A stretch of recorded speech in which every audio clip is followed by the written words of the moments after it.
ಚಾಮರಾಜನಗರದಲ್ಲಿ ನಡೆದಿರುವಂತಹ ಘಟನೆ ಇದು. ನಿದ್ರೆಯ ಮಂಪರಿನಲ್ಲಿ ಚಾಲಕನ ನಿಯಂತ್ರಣ ತಪ್ಪಿ ಈ ಘಟನೆ ನಡೆದಿದೆ. ಚಾಲಕನ ನಿಯಂತ್ರಣ ತಪ್ಪಿ ಕೆರೆಗೆ ಕಾರೊಂದು ಉರುಳಿ ಬಿದ್ದಿರುವಂತಹ ಘಟನೆ ಇದಾಗಿದೆ. ಇಬ್ಬರು ಸಾವನ್ನಪ್ಪಿದ್ದಾರೆ, ಒಬ್ಬ ಪ್ರಾಣಾಪಾಯದಿಂದ ಪಾರಾಗಿರುವಂಥದ್ದು. ಚಾಮರಾಜನಗರ ಜಿಲ್ಲೆಯ ಕುಂತೂರು ಬಳಿ ನಡೆದಿರುವಂತಹ ಘಟನೆ ಇದು. ನೀವು ಕೂಡ ಕಾರಿನ ವಿಜುವಲ್ಸನ್ನು ಗಮನಿಸ್ತಾ ಇದ್ದೀರಿ. ನಿದ್ರೆಯ ಮಂಪರಿನಲ್ಲಾಗಿರುವಂತಹ ಅನಾಹುತ ಎಡವಟ್ಟಿದು.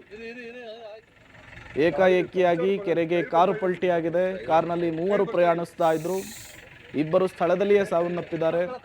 ಮತ್ತೊಬ್ಬನ ಅದೃಷ್ಟ ಚೆನ್ನಾಗಿತ್ತು, ಗ್ರೇಟ್ ಎಸ್ಕೇಪ್ ಆಗಿ ಬಂದಿದ್ದಾನೆ. ಪವಾಡ ಸದೃಶ್ಯದ ರೀತಿಯಲ್ಲಿ ಪಾರಾಗಿ ಬಂದಿದ್ದಾನೆ.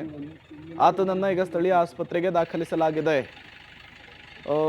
ಮೂವರನ್ನು ಕೂಡ ಈಗಾಗಲೇ ಐಡೆಂಟಿಫೈ ಮಾಡುವಂತಹ ಕೆಲಸ ಆಗಿದೆ, ಯಾರು ಏನು ಅಂಥೇಳಿ. ಮಹದೇಶ್ವರ ಬೆಟ್ಟಕ್ಕೆ ಈ ಮೂವರು ಕೂಡ ಕಾರ್ನಲ್ಲಿ ಹೋಗ್ತಾ ಇದ್ರು. ಈ ಸಂದರ್ಭದಲ್ಲಿ ಕಾರಿನ ಚಾಲಕ ನಿದ್ರೆಯ ಮಂಪರಿನಲ್ಲಿ ಮಾಡಿದಂತಹ ಎಡವಟ್ಟಿನಿಂದ ಈ ದುರಂತ ಸಂಭವಿಸಿದೆ. ಮತ್ತಷ್ಟು ಡೀಟೇಲ್ಸ್ ಅನ್ನು ಕೊಡ್ತಾರೆ ನಮ್ಮ ಪ್ರತಿನಿಧಿ ವಿಜಯ್, ದೂರವಾಣಿ ಸಂಪರ್ಕದಲ್ಲಿ ಜಾಯ್ನ್ ಆಗಿದ್ದಾರೆ. ವಿಜಯ್, ಈ ಘಟನೆ ಹೇಗೆ ನಡೀತು, ಜೊತೆಗೆ ಬದುಕುಳಿದವನ ಪರಿಸ್ಥಿತಿ ಹೇಗಿದೆ, ಏನೆಲ್ಲ ಡೀಟೇಲ್ಸ್ ಸಿಗ್ತಾ ಇದೆ ವಿಜಯ್? ಹೌದು ಪ್ರೇಮ್, ಈಗ ಗುಂಟೂರು ಕೆರೆಗೆ ಕಾರು ಉರುಳಿ ಬಿದ್ದಂತ ಪರಿಣಾಮ ಇಬ್ಬರು ಸ್ಥಳದಲ್ಲೇ ಸಾವನ್ನಪ್ಪಿರ್ತಕ್ಕಂತ ಘಟನೆ ಚಾಮರಾಜನಗರ ಜಿಲ್ಲೆಯ ಕೊಳ್ಳೇಗಾಲ ತಾಲೂಕಿನ ಕುಂತೂರು ಗ್ರಾಮದಲ್ಲಿ ನಡೆದಿದೆ ಅಂತ ಹೇಳ್ಬೋದು. ರಾತ್ರಿ ಮಲೆ ಮಹದೇಶ್ವರ ಬೆಟ್ಟಕ್ಕೆ ಹೋಗುವಂತ ನಿಟ್ಟಿನಲ್ಲಿ ಮೂವರು ಕೂಡ ಒಂದು ಕಾರಿನಲ್ಲಿ ಪ್ರಯಾಣವನ್ನ ಬೆಳೆಸ್ತಾ ಇರುವಂತ ಒಂದು ಮಾಹಿತಿ ಇರ್ತಕ್ಕಂಥದ್ದು. ನಿದ್ರೆಯ ಮಂಪರಿನಲ್ಲಿ ಚಾಲಕನ ಒಂದು ಕೆರೆಗೆ ಕಾರನ್ನ ಬಿಟ್ಟಿರ್ತಕ್ಕಂಥದ್ದು. ಈ ವೇಳೆ ಕೆರೆಗೆ ಒಂದು ರಕ್ಷಣೆಯನ್ನ ಮಾಡ್ಲಿಕ್ಕೆ ಸ್ಥಳೀಯರು ಕೂಡ ಒಂದು ಪ್ರಯತ್ನವನ್ನ ಪಟ್ಟರು, ಆದ್ರೆ ಸಾಧ್ಯ ಆಗ್ಲಿಲ್ಲ.